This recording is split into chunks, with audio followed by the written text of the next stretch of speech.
Hey folks, I'm back with another video. Now let's dive into what stories got my attention this week. Starting with, of course, the big story that was Myanmar. Now the Myanmar military seized power, citing election fraud, and has left General Min Aung Hlaing in charge. Now the Union Election Commission has rejected the allegations of election fraud and um, anyhow, uh, the military has actually declared a 1 year state of emergency and has also imposed curfews between 8 p.m. and 6 a.m. The military also said that after the 1 year state of emergency, they will then hold another election. Now, Suu Kyi was first detained along with other members of her party, and she has actually been charged under the import and export law. And her party, the NLD, is said that they will be considering legal actions against that. But of course, as soon as she and her party members were detained, there were calls for the release of all those who were detained, both by the NLD, her party, as well as, uh, in particular, the Western countries have all unanimously called for the release of Miss Suu Kyi. Now, the military, during their taking up of the power and actual coup, they actually cut down TV signals to the country. They shut down internet and phones to the people. The government, they also grounded all the planes from entering or leaving. Now, the UN Security Council is to hold an emergency meeting to discuss the situation in Myanmar, and EU is considering imposing various sanctions. Now, mass protests have erupted across the country in thousands as we speak right now. The demonstrations actually started in Mandalay a few days back, and throughout the couple of days, there were already pot and pan banging by the people, horn honking in the city of Yangon. Now, in this whole situation of Myanmar, I think the military has done something. I think the military should not have attempted the coup, but it has, and as it needs to, in fact, release all the people, and it needs to reverse all of its decision that it has made, which is unlikely. Anyhow, moving on to our next story is, of course, the whole tit for tat game between the West and Beijing.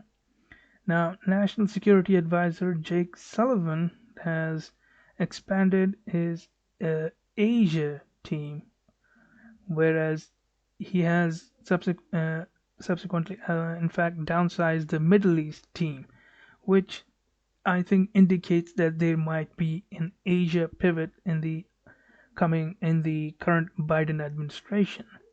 Now, the U.S. Secretary of State Antony Blinken told Chinese diplomat Yang Jiechi that the United States actually stands for human rights and democratic values in Hong Kong, Tibet, and Xinjiang. Of course, Mr. Yang replied back to Blinken saying that the U.S. Should correct its recent mistakes and that they should respect each other's political system and their development. Now, the as the days progressed, it seems that the US is in fact now proposed a meeting of the leaders of the Quad countries. They're thinking of holding a virtual meeting between the leaders to discuss the situation in the China. Now, in the story that I did cover in my last week's video about the new legislation that had expanded the powers of their coastal guards. Two Chinese Coast Guard vessels have actually entered the Senkaku Islands that are the territories of Japan. Now, this is definitely turning the Cold War temperature to a little hotter than before. And of course, as you know, with the law, it actually gives the Coast Guard permission to attack not just vessels or invest or to just board up on vessels, but even attack any installations on any of the islands that it considers its territory. Now, I would urge that the West uh, do not do anything dumb, let's just say. And yeah, I think the Beijing versus the West is a continuing theme, and I will definitely be looking into any other developments that do happen. And anyhow, let's just move on to the next story. Now, in Taiwan, the Ministry of National Defense has announced changes to rules governing the call up of the reservists. Now, previously, they used to be called upon once in 2 years, and now they will be called once a year. And previously, they used to do 5 to 7 days, and now they will be doing 2 weeks. Now, this announcement actually impacts only about 3,000 of the 770,000 reservists. Now, I think in the bigger scheme of things, I think this is just Taiwan's way of preparing itself, building a strong, powerful, a ready and capable army when in its time of need. Now, I have always said my personal, I've always said in all my videos that building credible threat is definitely part of the game, but diplomacy is first, backed up by a credible threat to make sure that diplomacy has the maximum impact, the maximum sort of credibility. Anyhow, moving on over into India. Now, the farmer protests that are happening in India has attracted international support. Now, this started with the pop singer Rihanna, which was then picked up by Meena Harris, the niece of Vice President Kamala Harris, and of course, Greta Thunberg also joined in the farmer protest, supporting the farmer protest online. In a separate story in India, glaciers have broke out in the Indian state of Uttarakhand, and as of yet, 9 people are reported dead, with 140 people reported missing. Now, I hope that in the coming hours and days, all those missing people will be found, and hopefully, I pray that they are all safe. Anyhow, moving on to our next story, it is Afghanistan, the chaos country of our time. Now, NATO has confirmed that they will not be able to meet the May deadline to evacuate the country. Now, Biden administration also is starting to show cold feet on the pulling out from Afghanistan. Something I didn't necessarily predict this thing, but I did expect the Biden administration to ramp up some wars, and it seems that they will be ramping up the war in Afghanistan. However, separately, it seems that there have been bombings in Afghanistan, in the city of Kabul. There was the first bomb, which was attached to a military vehicle, which wounded two military personnel.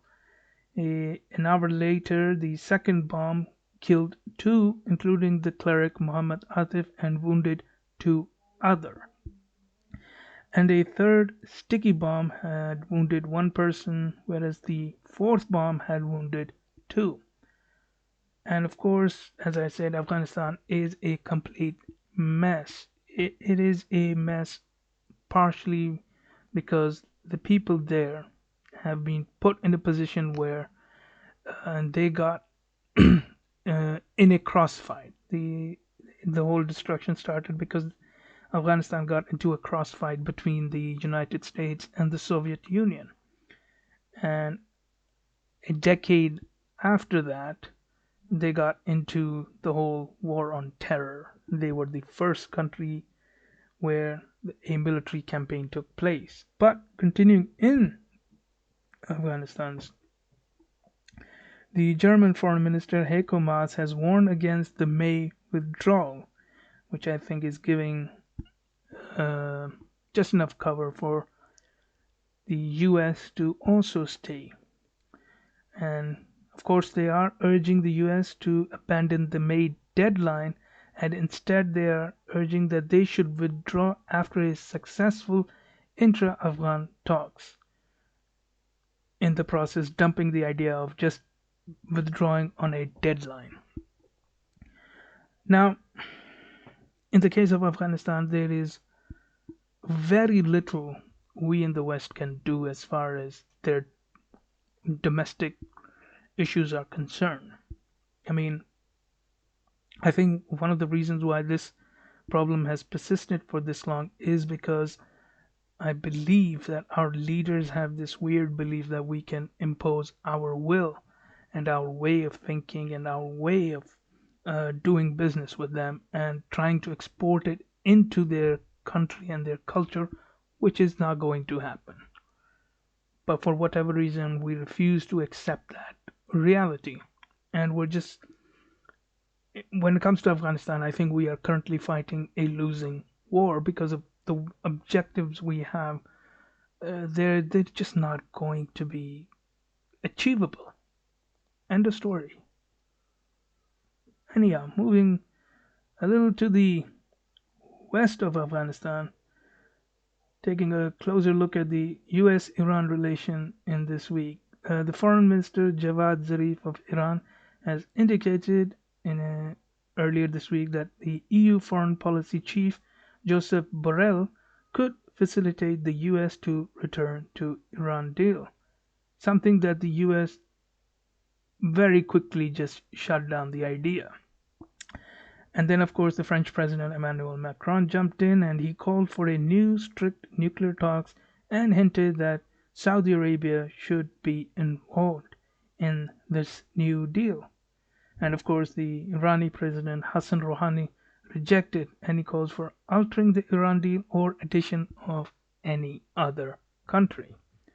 Now, in a grander scheme, and what my personal understanding of the situation is, it seems that the uh, Biden presidency does want to have some kind of a deal with Iran, but I think they're in that haggling phase of the deal.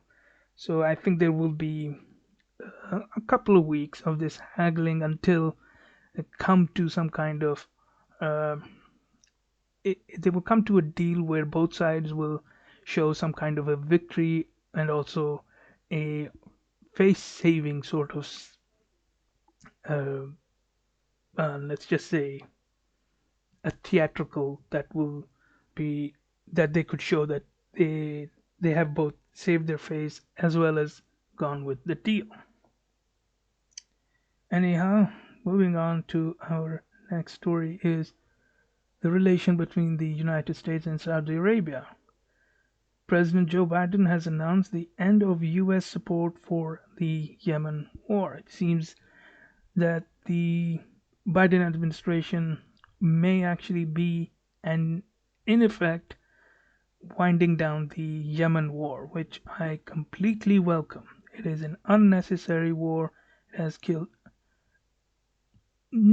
just so many innocent young people who my heart goes out to them.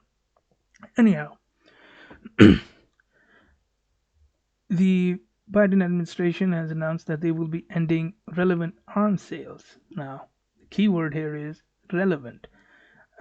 I do believe that the Biden administration is going to posture, and this is more of a gesture, and is going to have minimum actual impact on the arms sale. There will be a might, they might reduce the arms sales by 5 to 10%, in my estimation. But only time will tell if I am right about this or not.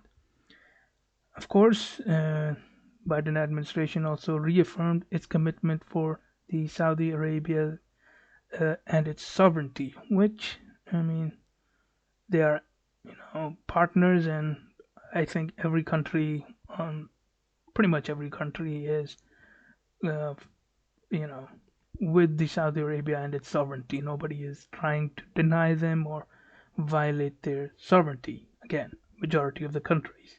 Maybe there are a few that might be. Anyhow, the Representative Adam Schiff, chair of the House Permanent Select Committee on Intelligence, proposed a new bill titled the Jamal Khashoggi Press Freedom Accountability Act. Again, this again re, reaffirming the point that the U.S. and Saudi Arabia's relations are in for a realignment, not by a lot, but just enough. Let's just say. Now, the bill actually builds on the Daniel Pearl Freedom of the Press Act. Now, this new bill would allow the U.S. to impose sanctions against individuals or halt assistance to states. Now, so far, I don't think the bill is um, not too controversial, except from the name, and I think the bill's name is really aimed towards signaling to Saudi Arabia that the U.S. will be playing a, let's say, more critical of their regime than the previous regime. I'm, to be honest, the relation between the U.S. and Saudi Arabia, I wish those relations all the best. I just have only one wish out of all of this: the end to the Yemen war. Just end it. It's too long, and that's all. Nothing else. Moving on a little to the south, in Yemen, Khalid Batarfi, the leader of Al Qaeda in the Arabian Peninsula, was arrested by the Yemeni security forces months before. Now, this was something that the UN has recently confirmed. Now, Khalid Batarfi was handed over to Saudi Arabia as he is a Saudi national. His second in command, Saad bin Atif Alaki, Batarfi's second in command, had died during an operation. Now, in a separate story relating to this, the Biden administration has notified the Congress of its intention of reversing the terrorist designation of the Houthis, which I think is, of course, which reaffirms and basically confirms that the Biden administration is ending the war in Yemen. Moving on to our next story is in Syria, in northern parts of Syria. 3 car bombs rocked 3 different cities: Azaz, Al-Bab, and Afrin. These are in the northern, close by to Aleppo. Now, so as far as I could find, 20 people had been killed of this, and amongst them 14 were civilians, and 25 were injured. Now, Syria is like Afghanistan in many ways, except that it hasn't completely uh, gone to chaos. It went the closest to chaos because Bashar al Assad's government still is present and still active in whatever capacity. I think that gives them a somewhat of a better chance of coming out of this, uh, let's just say, more intact. And I wish the Syrian people all the luck uh, they need. And hopefully, I hope that the Syrian government uh, takes lessons from the recent civil war and implements the necessary reforms. Moving on into its neighbor, Israel, the Israeli Kosovo relations.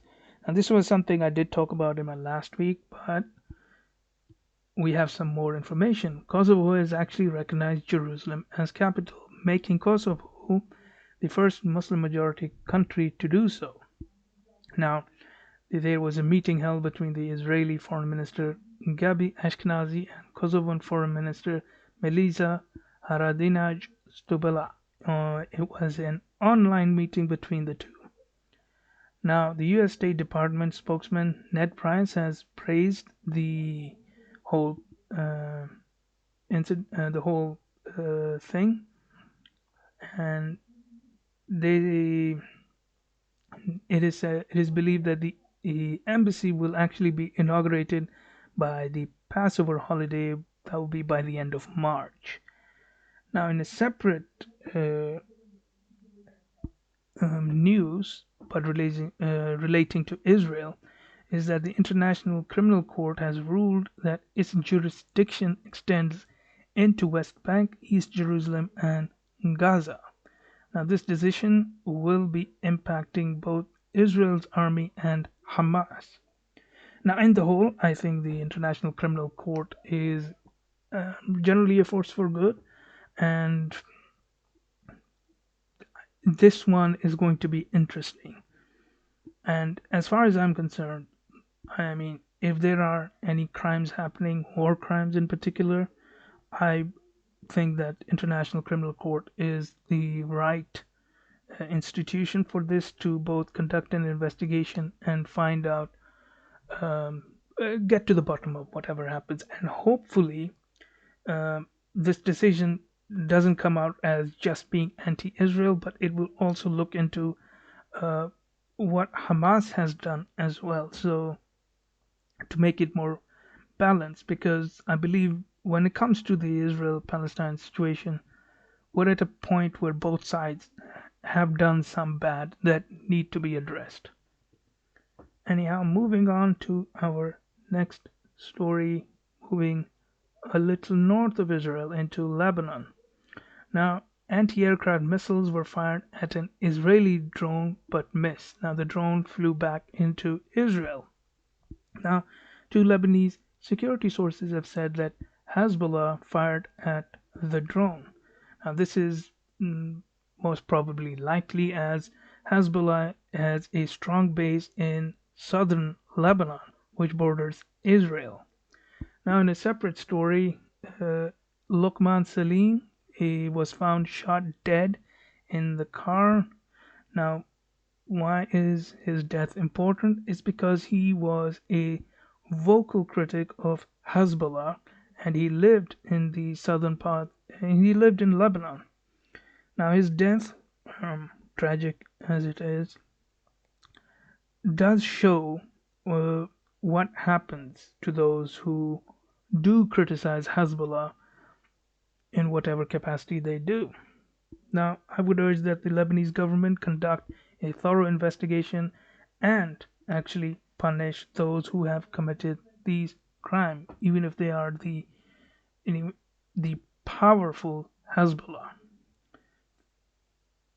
Anyhow, moving on to our next story is Turkey. Now, clashes between police and protesters occurred in Ankara and Istanbul on Tuesday. Now, police fired rubber bullets and tear gas, and as of yet, 29 people were still detained, whereas 65 have been released. Now, students were actually protesting the new rector Mali Bulu's appointment at Boğaziçi University. Now, the appointment was something that President Erdogan had done in his bid to sort of somewhat became the liberal university. However, it seems that Turkish President Recep Erdogan may have gone a little too far, threatening to crack down on the month-long students' protest, going so far as calling the students members of terrorist groups. Now, I think using these the just the word terrorist is going too far, especially if you are the leader of the country. You must be very careful on who you define uh, define as terrorist.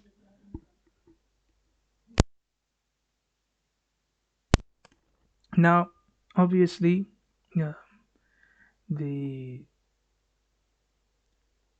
the story, the whole situation in Turkey is something that does interest me because Mr. President Erdogan has definitely both defied some of my expectations, but in some ways, I get to learn as to the whole situation through him. Now, I hope and I wish all the best to the Turkish people, and I wish the protesters success in both presenting their ideas and hopefully winning through arguments rather than force to both sides. Moving on to our next story, another country in chaos, Somalia.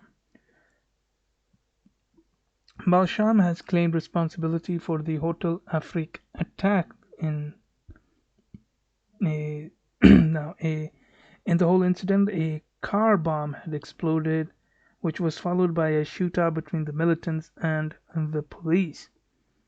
Now, 9 people were killed, including the 4 attackers.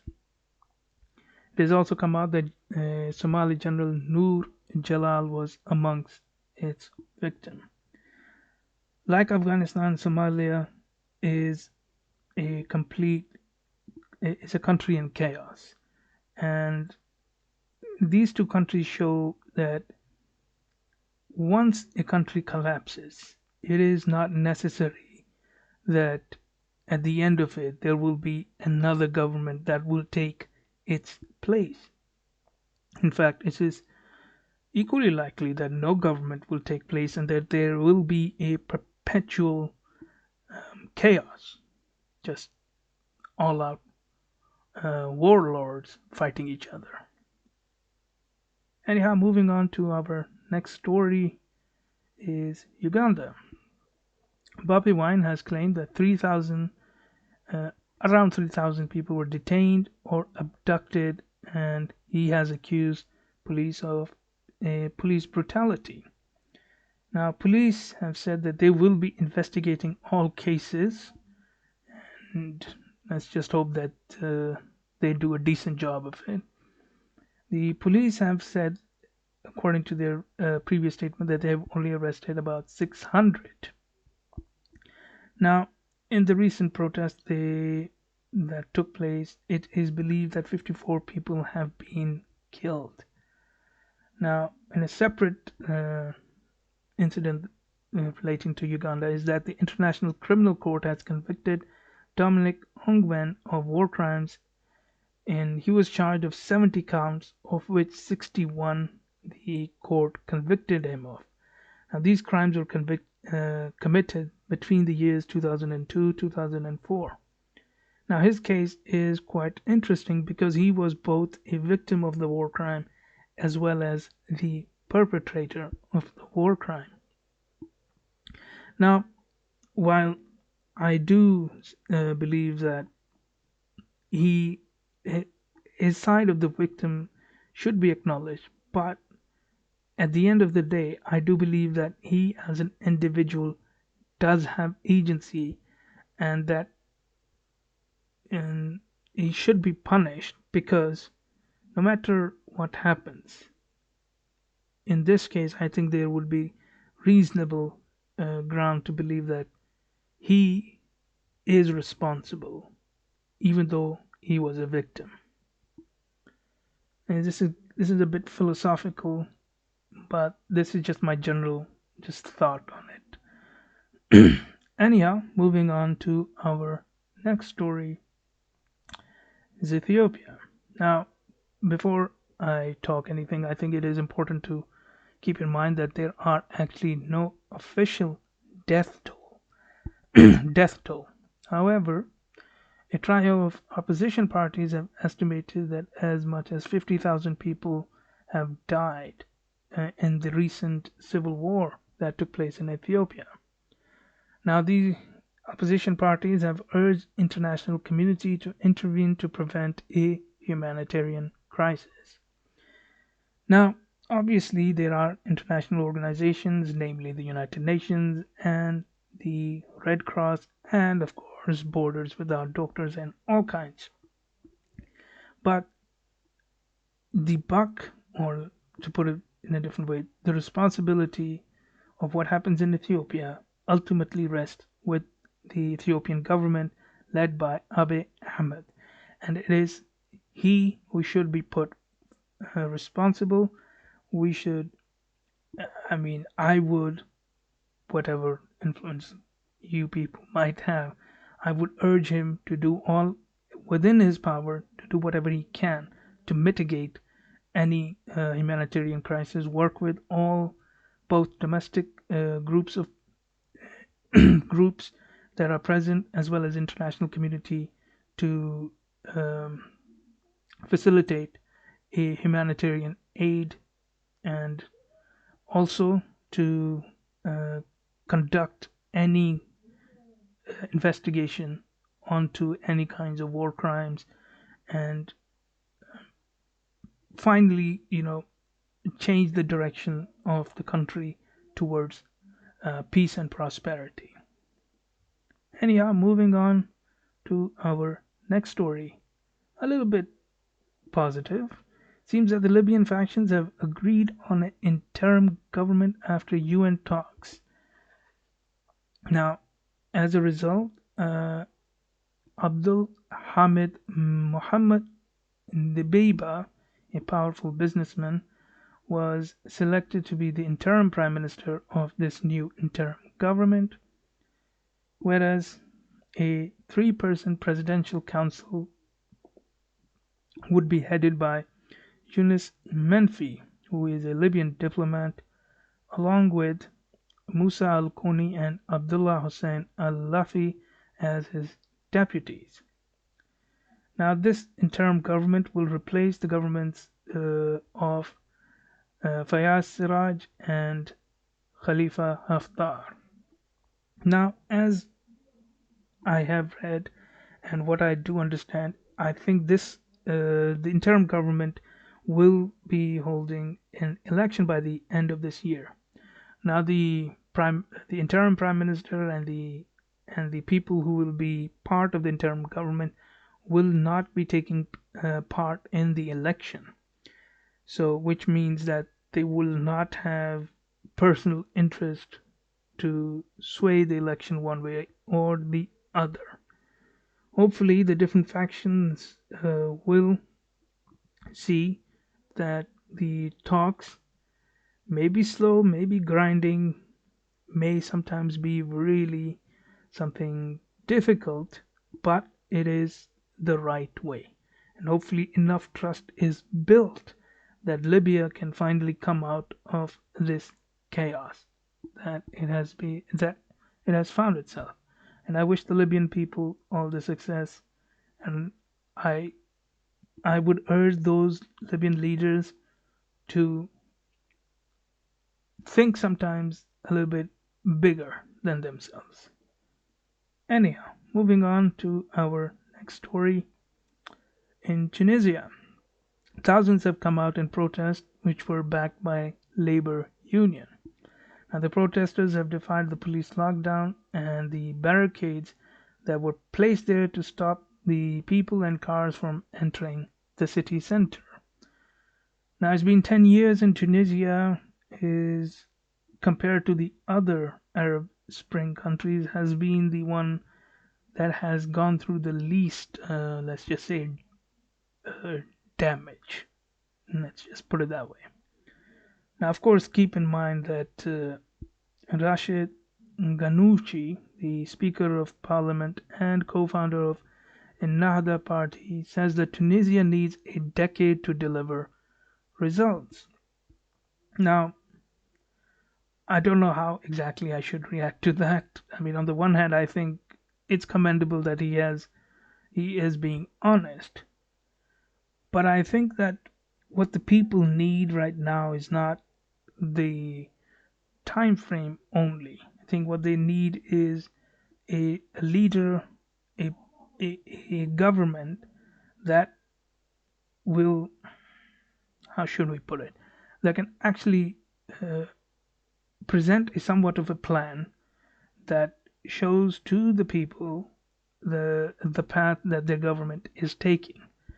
Now, obviously, prosperity is a slow and grinding process. It's not a overnight process, but it requires that the those who are in power to actually be competent in their fields. And it, it, there is a part of me that believes that the people who are in power may not be as competent as people had hoped for. Anyhow, as with the Libyan, I wish the Tunisian people all success, and I hope that the government can finally figure out a way to um, alleviate the problems that the people are facing. Now, of course, all these governments are also having a problem because of the whole pandemic, which has compounded their problems by, I believe, at least a factor of 10, if not more. Anyhow, moving on to the next story, which was the story in Russia, which was the other big story of the week.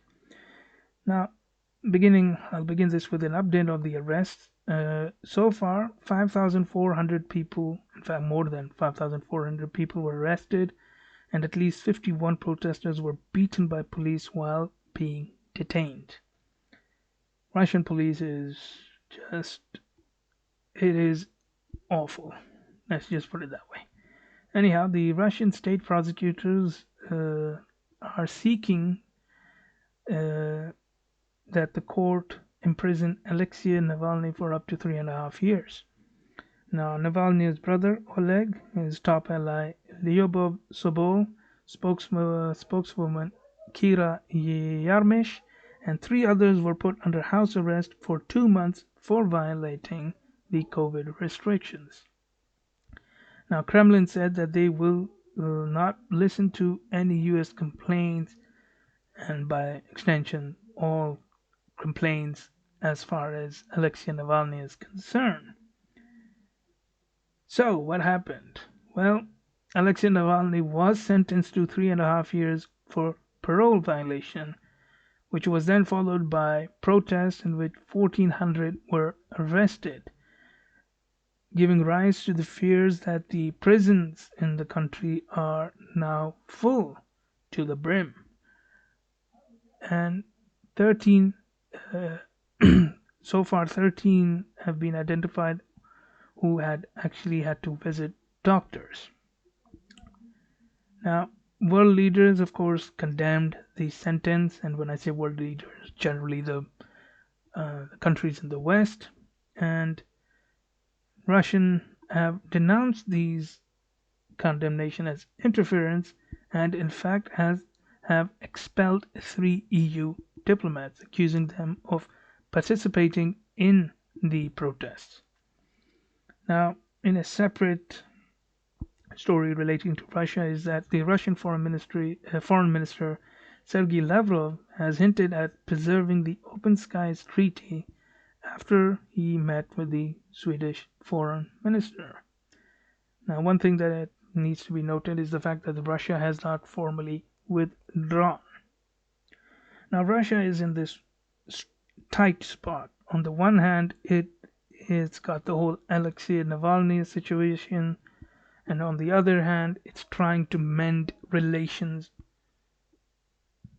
with the US in particular and the West broadly. And in that tight situation, I think they are definitely stuck.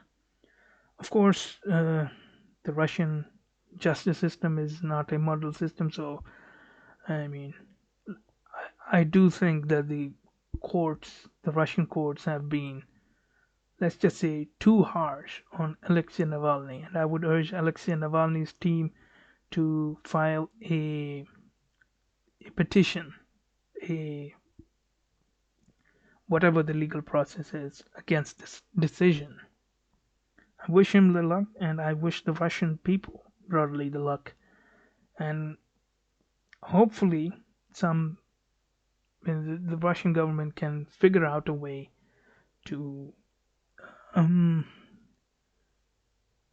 address the concerns, let's say, of the people. Anyway, that's all I can say on this matter. Moving on into our next story is Italy. Now, the party negotiations mediated by Robert Fico broke down on late Tuesday, and then Italian President Sergio Mattarella has given Mario Draghi the top job to form a technocratic government. Now, the Five Star Movement has initially urged for a political government, but after the negotiations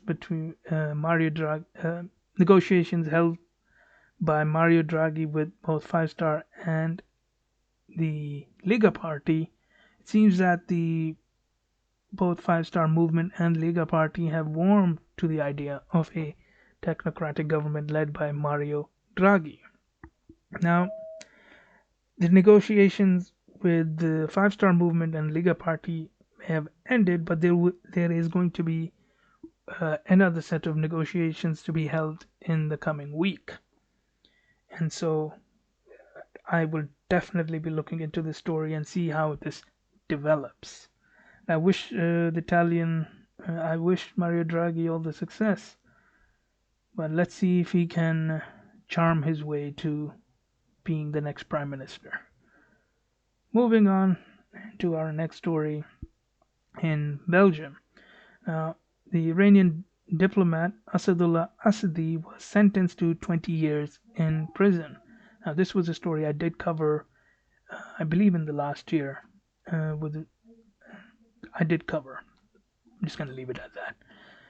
However, he had been arrested because he was planning to bomb the National Council of Resistance of Iran rally that was to be held in Paris.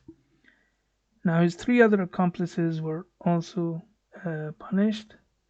They were stripped of their Belgian nationality and they were given 15 to 18 years in prisons.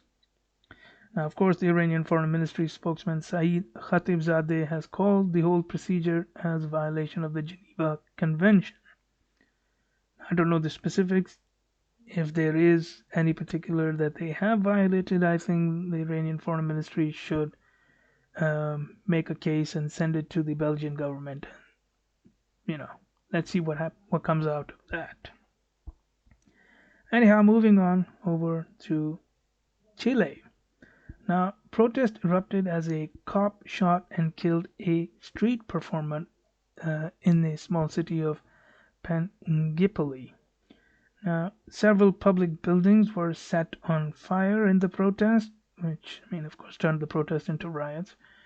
And so far, the cop has been detained and an investigation is ongoing. Now, I hope the investigation is thorough and whatever is the truth comes out and punish the